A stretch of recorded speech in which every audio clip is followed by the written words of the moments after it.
Sunderland 2, Middlesbrough 0. Goals from Ahmad and Ross Stewart. And now we're going to try and get some fans.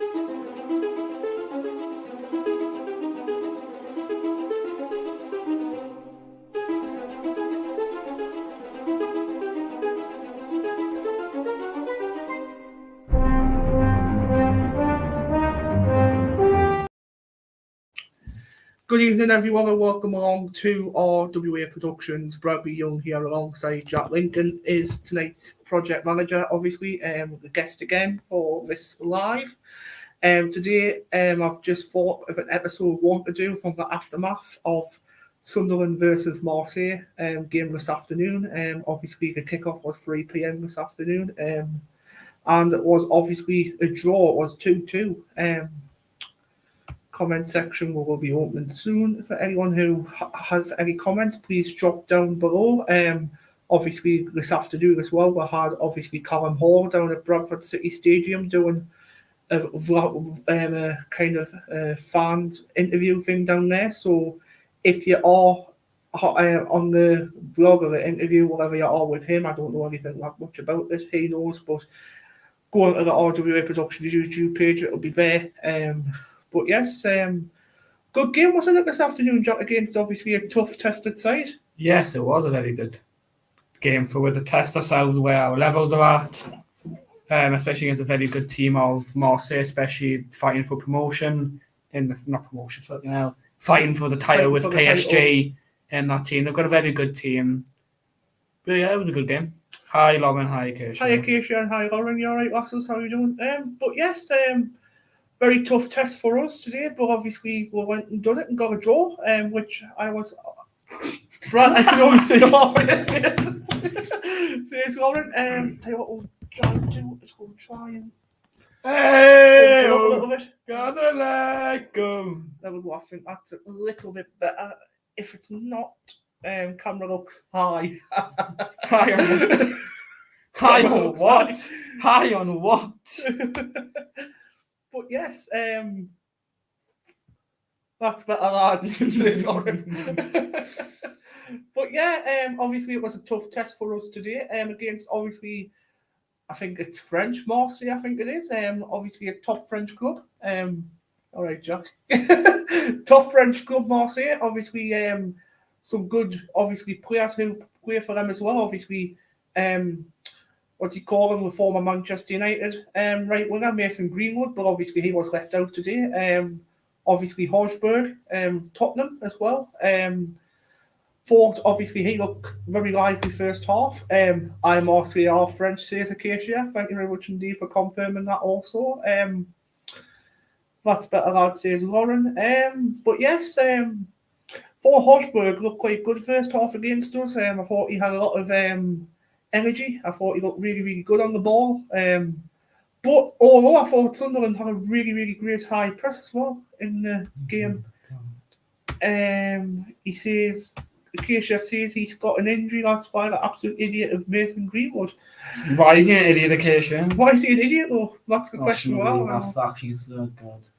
But yeah, let's leave it at that. But yeah, I thought Sunderland actually looked lively first half, to be honest. But obviously Marseille scored first. 27 minutes into the game, they scored. It was basically a scrappy goal from our defence once again. Leo Yelder, and obviously looking at, I think it was Luke O'Neill as well. It was his fault because obviously they left the defence wide open. I thought Jack Clark played really well, says Acacia. Well, I'll go to my day as well. Clark when it's my turn. To be honest, we'll have a bit of an opinion. Because Clark wasn't that good in my opinion. Exactly, see, Lauren, thank you. I know why he's an absolute idiot. No comments, says Lauren Kenny.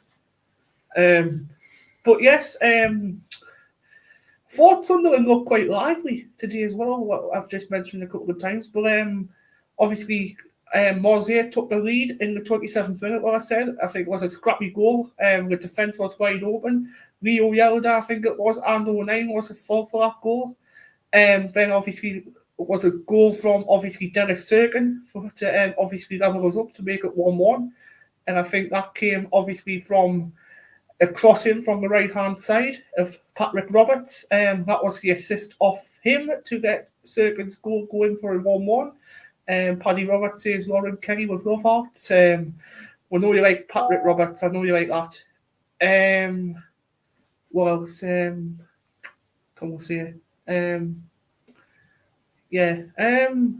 Patrick Roberts played well today as well, says Acacia. Paddy did that fantastic pass to Serkin. He did indeed, Acacia, he did. And obviously, Marsielle scored the second goal as well. Obviously, the defence is shocking again for that goal. I think our defence needs at least another centre-back in our We're missing Bollard. We're missing, We're missing Bollard. It's clearly seen. Without Bollard, defence is nothing. We're missing Bollard, yes, exactly. To be honest, I've said this time and time again.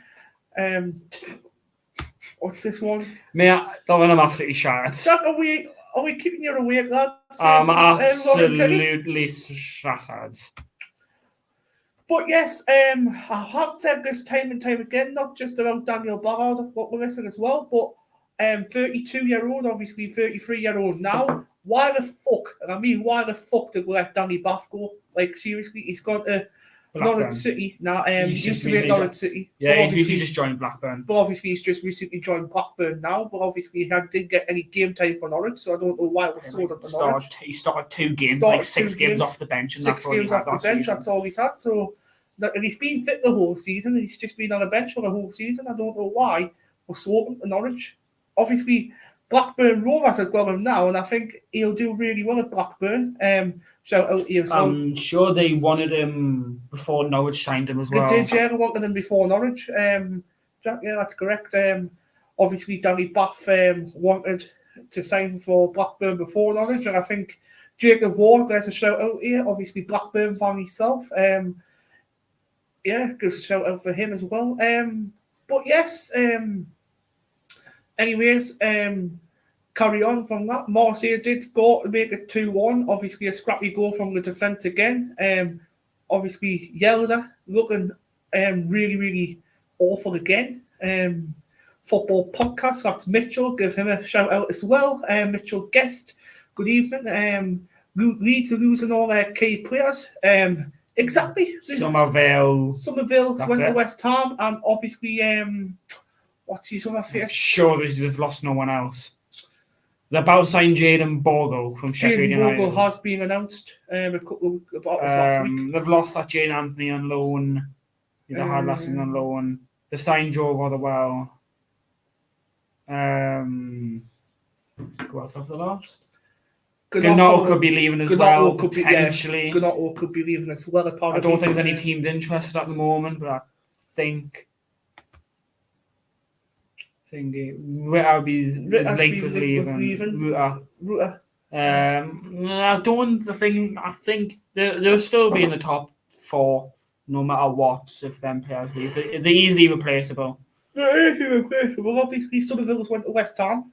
Obviously, I think that's sort of big price for. Yeah, I won't be surprised if they go back in for Clark. Yeah. If Leeds try to sign Clark off for. Yeah, 40-50 million, I think it was for Somerville. At least it was something like that. Was it 25-30? And Purdue, as well as being linked with leaving. That's a really, really good key player for Leeds. He won't be leaving. He's just been named captain. Even though, yes, he's just been named captain. He won't be leaving. He has been named captain in their side and all that one as well. So yeah, he won't be leaving currently.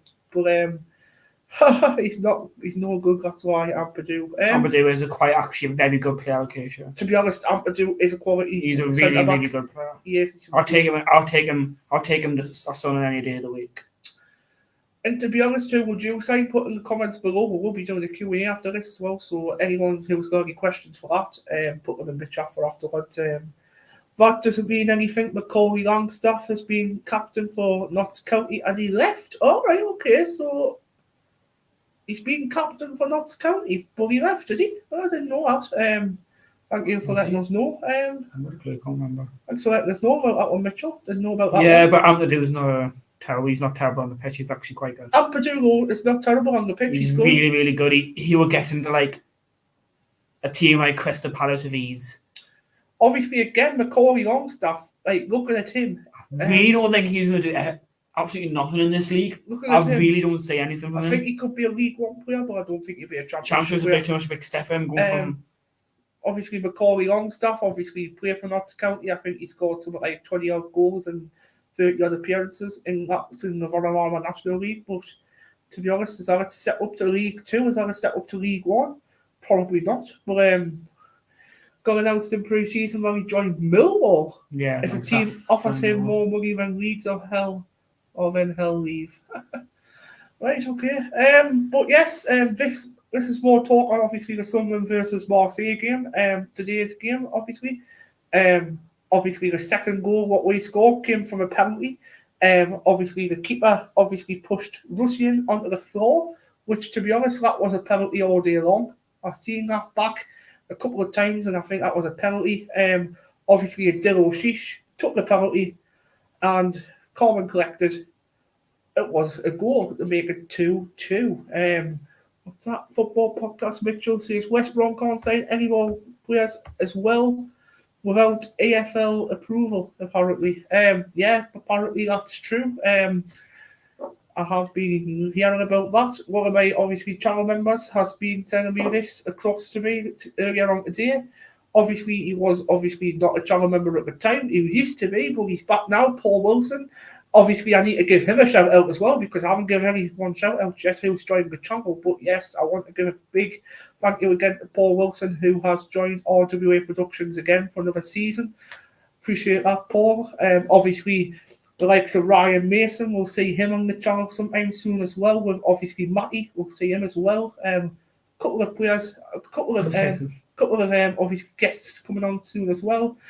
I did try as well, guys, to get obviously what do you call him on Carlton Edwards, but obviously he didn't come on eventually, so unfortunately we can't let that happen. But I think a few connections with obviously Paul Wilson. He's got obviously some Cardiff City guests coming on. Hopefully think next week. Hopefully fingers crossed. I will be speaking to him after the stream, so hopefully fingers crossed. We will get a Cardiff City journalist or a Cardiff City pundit fan on to see what the crack is for next Saturday. But yeah, who was happy about today's game anyway? Overall, who was happy about today's game? Put your comments in the chat, guys. Obviously, Jack, you can have your say as well while you're here. Shit, you'll fly. What was your say on the game today, Jack?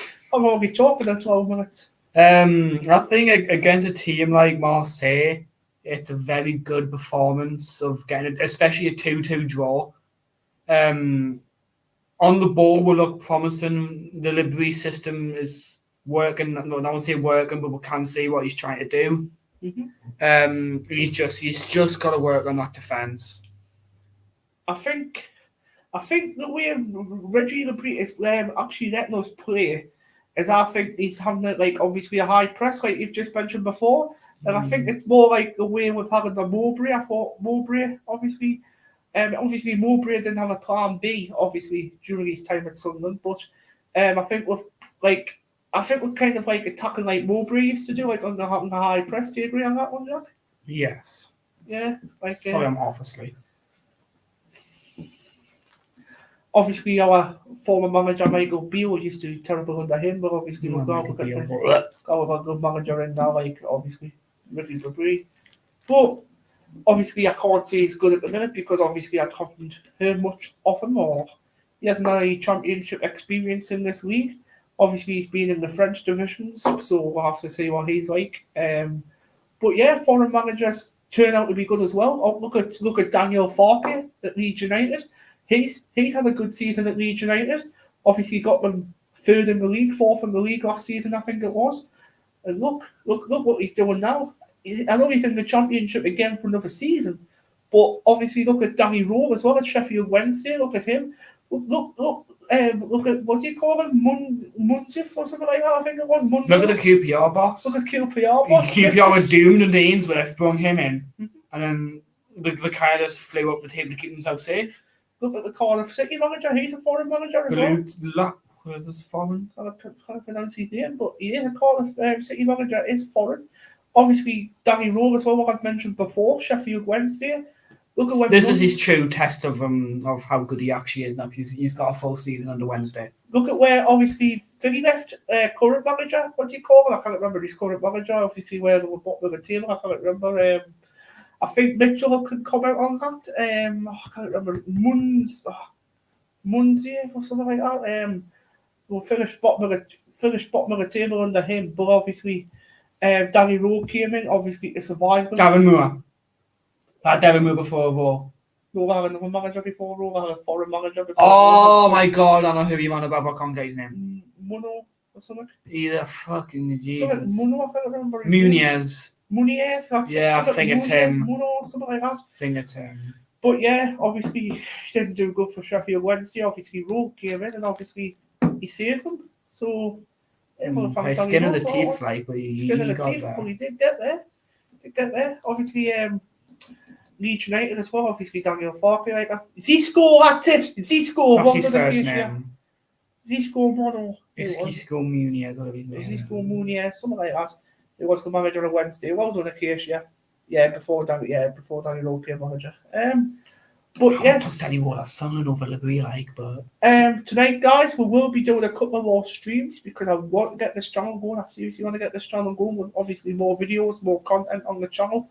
So what I have been thinking about doing as well in my head just now about doing a Q&A very, very soon. And I'm thinking about doing, obviously, you know how we've done championship predictions this time last week. I'm thinking about doing Premier League predictions as well soon. So keep out for that one. Think about where I can predict Newcastle on the table. Bottom! Yes. Bottom of the league. Bottom of the league. Bottom under the sand. Near them in the sand. Saving the championship next season, Newcastle. Saving the championship next season, Newcastle. But yes, if you're not there, we'll go to the Premier League. So be realistic. Be realistic, Brad. Please be realistic. Yeah. But yeah, stay tuned for a couple more streams tonight. Premier League predictions and also a Q&A. I don't know which one will be coming first. I think it'll probably be the Premier League predictions first, and the Q&A will probably be last. Oh, I am. Do it after the Q&A. But yes, guys, we'll be doing that after the Q&A. Well, we'll do a Q&A first, and we'll give me and Jack some time to do the predictions for Premier League. So yes, take care, everyone. Love yous and leave yous, and we'll see you very, very, very soon for another one. Take care. Bye. Sunderland 2, Middlesbrough 0. Goals from Ahmad and Ross Stewart. And now we're going to try and get some fans.